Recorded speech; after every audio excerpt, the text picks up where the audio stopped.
मेहनत की चार कौड़ी। आचार्य धर्मभद्र भिक्षा मांगकर जीवन यापन करने वाले एक गरीब ब्राह्मण थे और अपनी पत्नी और 2 बच्चों के साथ अपनी कुटिया में सुखपूर्वक रहा करते थे। वे उतनी ही भिक्षा मांगते थे जिससे उनका और उनके परिवार का पोषण हो सके। राज्य के राजा थे राजा कीर्तिध्वज। वे बहुत दानवीर थे, इतना बड़ा दानवीर कि कोई भी याचक उनके द्वार से खाली नहीं जाता था। दूर दूर से ब्राह्मण राजा के पास आते और मुंह मांगा दान लेकर आशीर्वाद देते हुए चले जाते।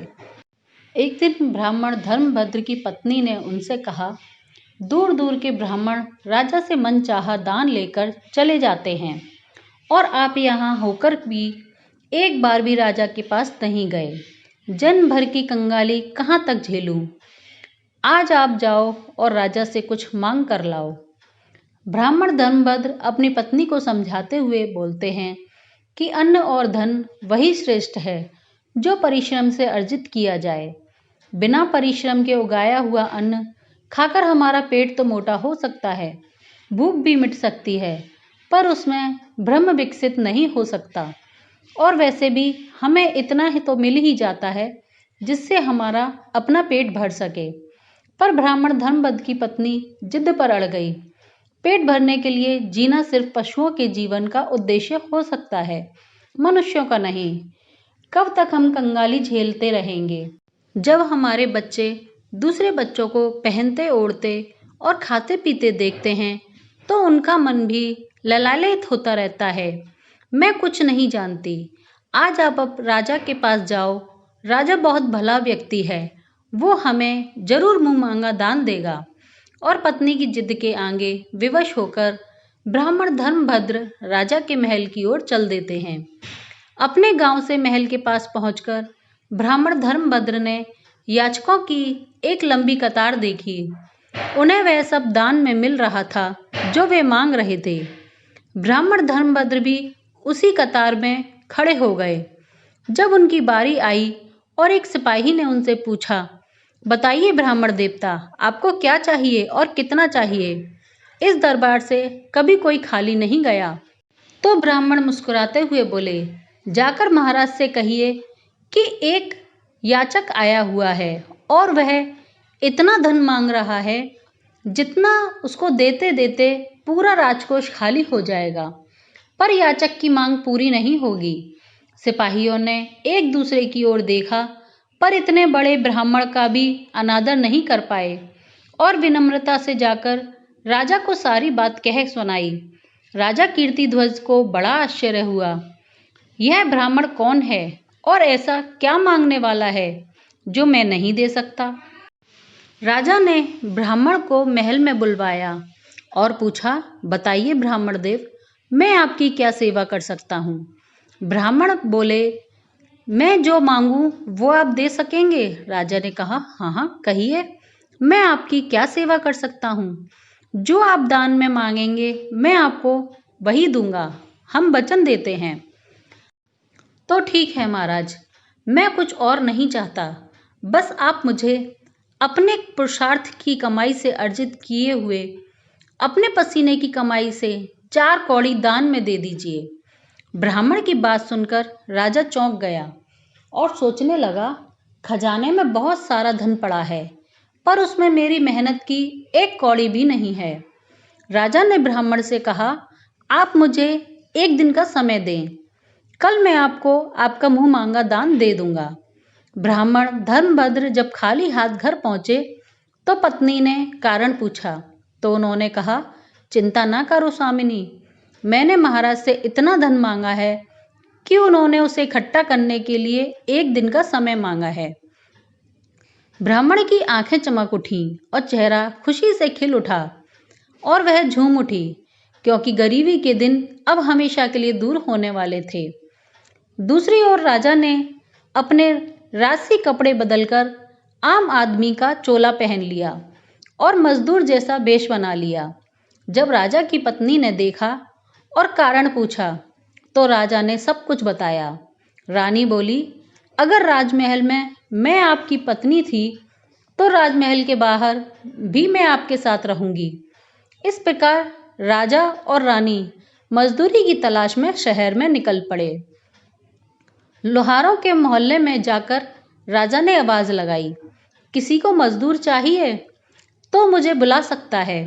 मैं परिश्रमी हूँ, शरीर मजबूत है, कम समय में अधिक उत्पादन कर सकता हूँ। एक लोहार ने उन्हें बुला लिया, जो पहिए पर हाल चढ़ाने की तैयारी कर रहा था।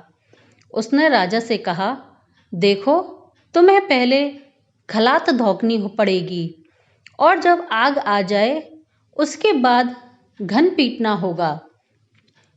फिर रानी की ओर देखकर कहा, तुम्हें कुएं से पानी लेकर हौदी भरनी पड़ेगी और कोयले वाले घर से कोयला लेकर भट्टी में डालना होगा।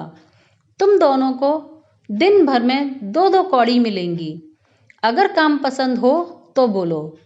राजा और रानी लोहार के बताए काम करने लगे, पर उनसे काम ठीक से नहीं हो पा रहा था।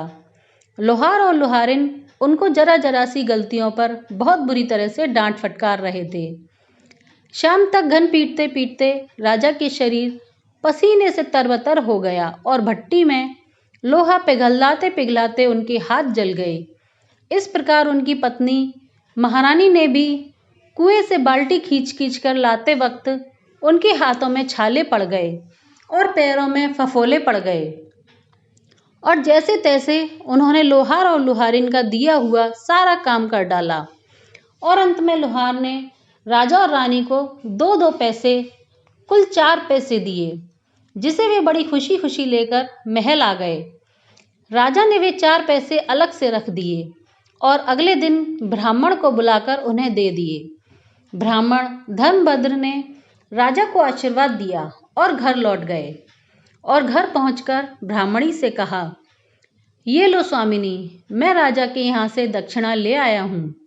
ब्राह्मणी खुश होकर दौड़ती हुई आई, पर जब उसने 4 पैसे देखे तो वह ठिठक कर रह गई।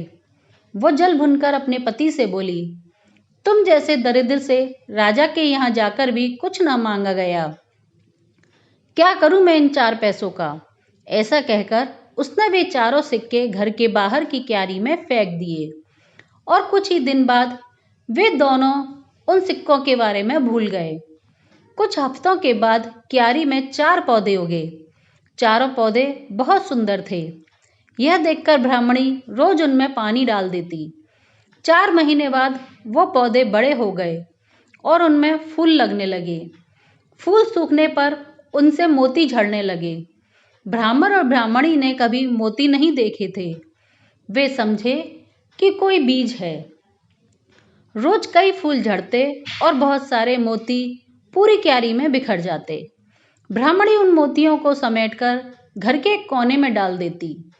इस तरह वहां मोतियों का ढेर लग गया। एक दिन एक सब्जी वाला आया। ब्राह्मणी को सब्जी लेनी थी, पर उसके पास पैसे नहीं थे। उसने सब्जी वाले से कहा, क्या तुम इन चमकदार बीजों के बदले सब्जी दे सकते हो? सब्जी वाले ने देखा तो वह पहचान गया कि ये कोई मामूली बीज नहीं है, बल्कि कीमती मोती हैं। उसने खुशी खुशी ब्राह्मणी को उन मोतियों के बदले उनकी मनपसंद सब्जी दे दी। अब से हर रोज ऐसा होने लगा। ब्राह्मणी और सब्जी वाला दोनों ही खुश थे। सब्जी वाले को 1 पैसे की सब्जी के बदले हजारों के मोती मिल जाते और ब्राह्मणी को बीजों के बदले भरपूर सब्जी मिल जाती। इस प्रकार यह आदान प्रदान महीनों चलता रहा। वक्त बदलता और खुशी और संपन्न राज्य पर संकट के बादल मंडराते हैं और भयंकर अकाल पड़ गया। खेत खलियान सूख कर रेगिस्तान हो गए। पशु पक्षी भूख और प्यास से बेहाल थे। राजा ने अपनी प्रजा के पोषण के लिए सरकारी खजाने का मुंह खोल दिया, पर अकाल और सूखे का प्रकोप ऐसा कि खजाना भी खाली हो गया और राजा अपनी प्रजा को भूखा प्यासा बिलखता देखने को मजबूर। ब्राह्मण को जब ये बात पता चली तो उन्हें विचार आया कि यदि वे कीमती बीज राजा को दिए जाएं तो पड़ोसी राज्यों से इन बीजों के बदले सब्जियां और अनाज आयात हो सकता है और इस विपत्ति काल को टाला जा सकता है। ब्राह्मण एक थैले में मोती लेकर राजा के पास पहुंचा और उनके सामने प्रस्ताव रखा, महाराज, मेरे घर में इस तरह के हजारों बीज पड़े हैं जिनके बदले सब्जी वाला हमें सब्जी दे जाता है। यदि हम इन बीजों को पड़ोसी राज्यों को दें तो बदले में उन राज्यों से अनाज आयात किया जा सकता है। राजा ने मोती देखे तो आंखें चमक उठीं। उन्होंने ब्राह्मण से पूछा, क्या आपको ज्ञात है कि यह कोई साधारण बीज नहीं बल्कि बेशकीमती मोती हैं। एक एक मोती हजारों रुपए का है। हाँ महाराज, मैं यह जानता था कि यह एक एक मोती बहुत मूल्यवान है, किंतु मेरी पत्नी नहीं जानती थी और मैंने उसे बताया भी नहीं। अन्यथा सिर्फ पेट भर सकने जितना धन अपने आप पास रखने की अपनी प्रतिज्ञा पर मैं कभी चल नहीं पाता। पता नहीं यह कौन सा देवयोग है कि हमारी क्यारी में ऐसे 4 पेड़ उगे हैं जो मोतियों की बरसात करते हैं। शायद इस विपत्ति काल के लिए ही ईश्वर ने इन पेड़ों को उगाया था। सभी लोग ब्राह्मण के घर पहुंचे और उन चारों पेड़ों को देखा। ब्राह्मणी को याद आया कि यहीं पर उसने वे 4 सिक्के फेंके थे। जब पेड़ों की जड़ों को देखा गया तो उनकी जड़ से वही सिक्के चिपके हुए थे। हर कोई आश्चर्यचकित था कि इस लीला को कोई नहीं समझ सका। ब्राह्मण ने राजा से कहा, राजन, इन 4 पेड़ों का उगना और इनसे मोतियों का बरसना एक ईश्वरीय लीला है जो हमें यह बताते हैं कि परिश्रम की कमाई एक कौड़ी भी लाखों करोड़ों बेशकीमती मोतियों के समान है। इसीलिए हे राजन, अपनी प्रजा को जागरूक करें और उन्हें प्रोत्साहित करें कि वे परिश्रम करें। परिश्रम से अर्जित किया हुआ धन असली कुबेर का खजाना है और उसी में माता लक्ष्मी का वास है। राजा ने उस ब्राह्मण को बहुत बहुत धन्यवाद दिया कि उसने समय पर पूरे राज्य की मदद की। उसकी राज्य से पूरे राज्य में अन्न और धन की कोई कमी न थी। ब्राह्मणी को भी अपने ब्राह्मण पर बड़ा गर्व हो रहा था। तो दोस्तों, अगर आपको यह कहानी पसंद आई हो तो लाइक करें, शेयर करें, कमेंट करें और चैनल को सब्सक्राइब करें। धन्यवाद।